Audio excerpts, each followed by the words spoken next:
Okay, just done some time lock programming on this Insys Combi Pro lock, and also put a time delay on there. So time lock is when there's a period, for instance, overnight where no staff are in and there's no need to have it opening. You can have it so it shuts down, so a valid code will not be able to gain entry. And time delay is a short period, 1 to 5 minutes normally, where you put the code in, then you have to wait for that delay time, then you put the code in again and open it. So on this lock, if it was after 5:30 at night and we put a valid code in, it would give us the negative red light flashing and sort of angry beep.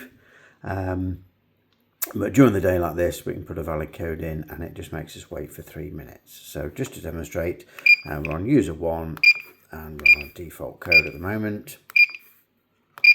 So that'll be accepted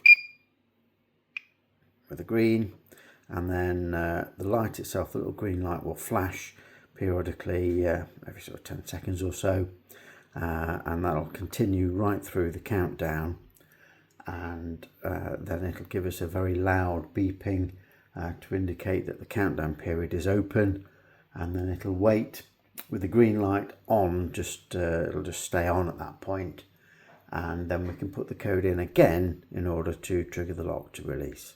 So I'm just going to pause the video because we've got like a 3-minute delay on this, so you can just see normally when you've put the correct code in and you're in the countdown period, the little green LED there is just periodically flashing to say it's counting down, and then hopefully I'll get the video running again before the signal to put the code in a second time. So I'll just pause it for a second now.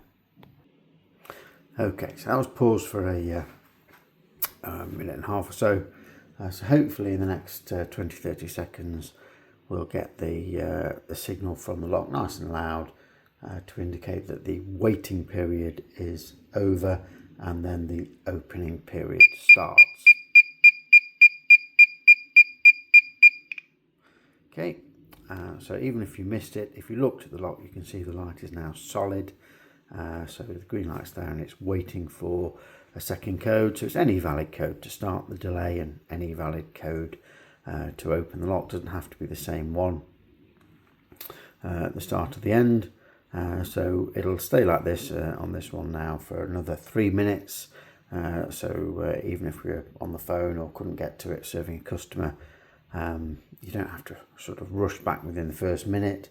And then we'll enter the code and it will trigger the lock to release. So we'll go again, user 1 and 1. Wait for the green light. That signals the lock's open. Then we've got sort of 6 seconds in order to turn the dial. So normally we'd be turning the keypad, which drives the spindle around. But just to demonstrate, that's now unlocked. And then when we finish, lock it up again. That would normally be by turning the keypad back. You get the signal to say the lock has locked itself, and if we wanted to open that another time, we then have to wait for the delay again. So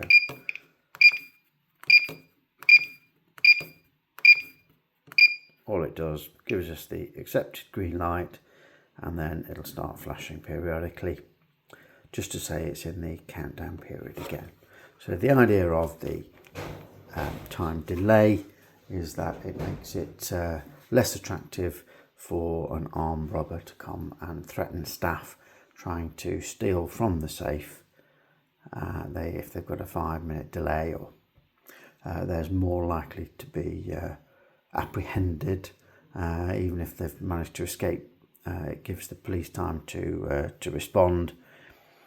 So it definitely has been shown to reduce the number of armed robbery type attacks to properties. So sometimes it's something that's insisted on by an insurance company, for instance.